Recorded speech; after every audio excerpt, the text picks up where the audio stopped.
Welcome to the deep dive. Today, we're pulling back the curtain on some really, mind-bending ideas. That's right. They come from this fascinating text, The Art of Absolute Reality, Zeros to Ones, specifically Book 21. And our goal today is really just to unpack some of its core concepts, about existence, enlightenment, how we live. Ideas that might challenge some everyday assumptions. Exactly. We're going to look at this idea that all things go from zeros to ones, what it could mean to be precisely infinity, and a very different take on a meaningful life.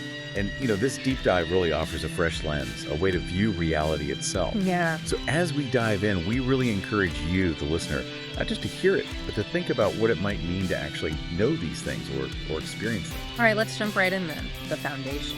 The text states, all things go from zeros to ones for the eternities past, and also that we're all precisely infinity. That's quite a starting point. So what's the core insight here, the zeros to ones thing? How does it connect to us being precisely infinity? Well, it's really about this interplay, this dynamic between potential and manifestation. Yeah. Think of zero as like pure potential.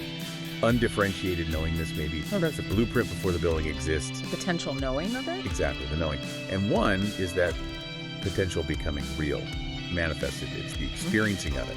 The building is built, the music is played. To a constant cycle. The text suggests everything is always in this cycle, 0 to 1. And that phrase, past is smoke. It's kind of dismissing previous forms, previous ones maybe, favoring this eternal present, this flow. And the infinity part. We're precisely infinity, because this isn't, a one-time thing. It's continuous. It's the underlying rhythm of all existence. We're part of that endless unfolding, constantly moving from that knowingness to experiencing. That idea of an endless flow, it does shift how you might see your own life. But then the text goes further, something maybe a bit startling at first glance. It claims there's only one kill and one eternal life in the universe. Now, for many of us, life feels very individual. Beginnings, endings, loss. Individually, it's real. So how does this idea, this one eternal life, fit in? How does it help us maybe reframe those experiences within the zeros to ones idea?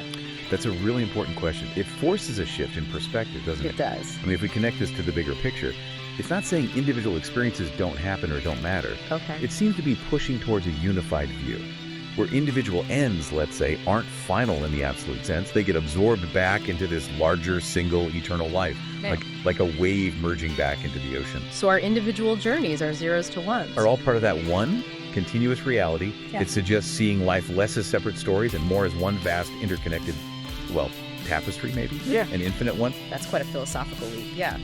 Moving from separate lives to one eternal life. And if that's the underlying nature of reality, how does that understanding challenge, our society, our structure? Right, because the source definitely has a critique there. It does. It doesn't pull any punches. It contrasts a system of oppression, of counting past one, and also preparing for success and expecting failure.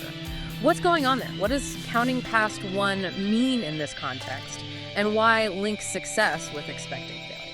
Well, the counting past one is oppressive. It seems to target our societal drive for more.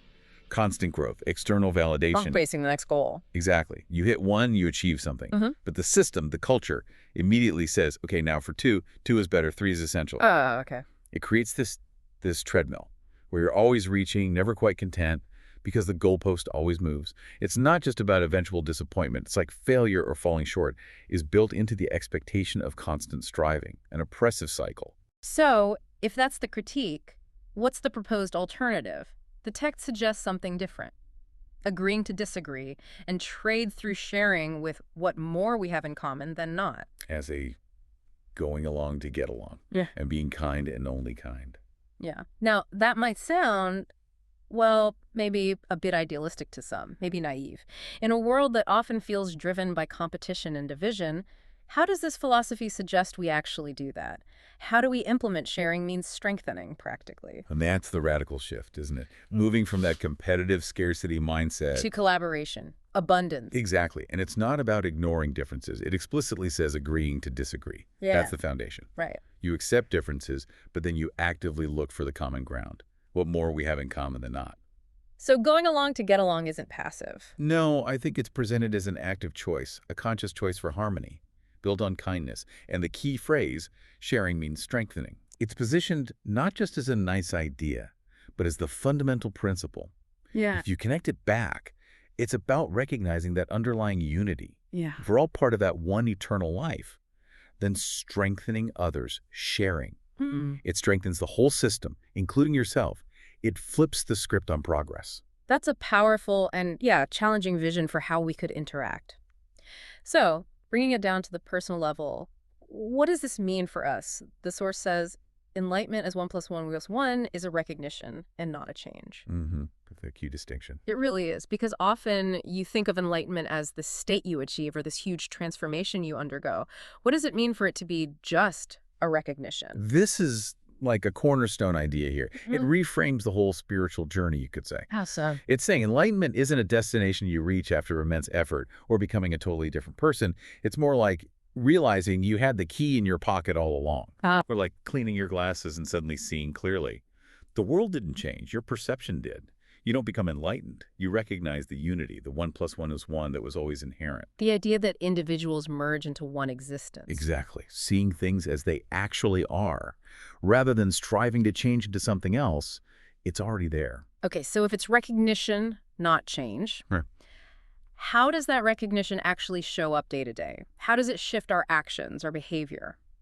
The text says, with this recognition, life is no longer about the name or the form or the spirit of competition. Right. Instead, it becomes a living of a lifestyle of sharing means strengthening.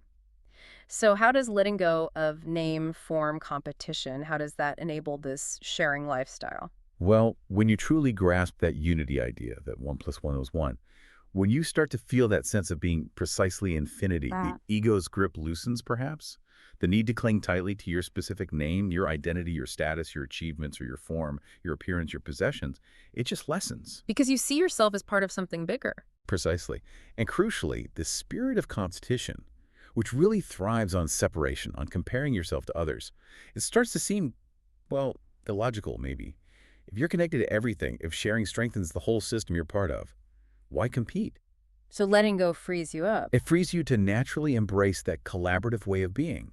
Sharing isn't just a transaction, it becomes the expression of that recognized unity. And that really brings up a question for you, the listener.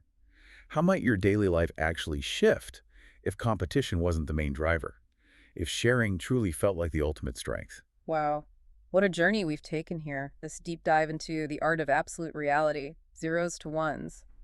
It really does offer a radical reframing of things. Challenges a lot of assumptions. Definitely. Seeing beyond the individual, moving past competition, recognizing that maybe the journey isn't about becoming someone new, but remembering who we fundamentally are. Infinite beings in that cycle of knowing and experiencing. Part of one eternal life. It's a profound invitation, really, to shift from striving to sharing and kindness. And perhaps a final thought for you to consider.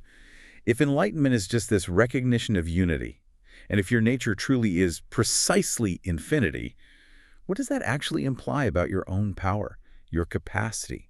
How might living that lifestyle where sharing means strengthening genuinely alter your daily choices, your idea of success, not just for you, but for everyone? Lots to think about there. Yeah. Thank you for joining us on this deep dive. We hope these ideas give you plenty to ponder as you navigate your own journey from zeros to ones.